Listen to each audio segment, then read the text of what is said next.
नाज़रीन, कराची भरपासे में तेज़ बरसात खां पोइ थधो डैम ओवरफ्लो थियण खां पोइ पाणी गडाप कोनकर नदी खां सुपर हाईवे न्यू सब्ज़ी मंडी ऐं स्कीम 33 जे रिहाइशी सोसाइटियुनि में काहे पियो, जंहिं सबबि अब्दुल्ला शाह गाज़ी ॻोठ समेत आसपास जा इलाइक़ा पाणी हेठि अची विया।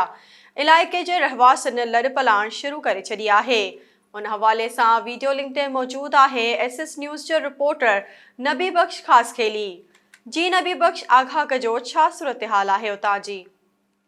जी बिल्कुल, जो कराची में चौमासी बरसातन खां पोइ थधो डैम वो ओवरफ्लो थियण करे कूकर नदी ऐं उन में ॻोठ आहिनि 50 खां वधीक ॻोठ आहिनि गडाप जा, उहे हिन पाणी में मुतासिर थिया आहिनि। उन्हनि जे घरनि में हिन पाणी दाख़िल थी चुको आहे।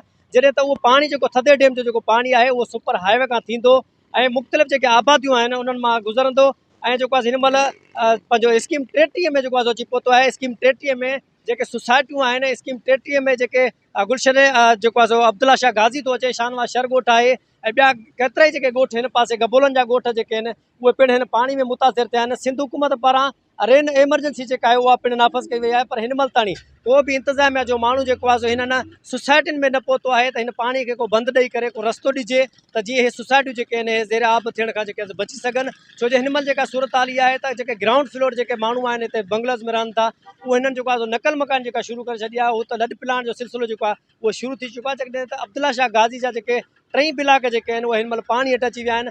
रस्तो कोन्हे को माण्हू उतां को गुज़री सघे।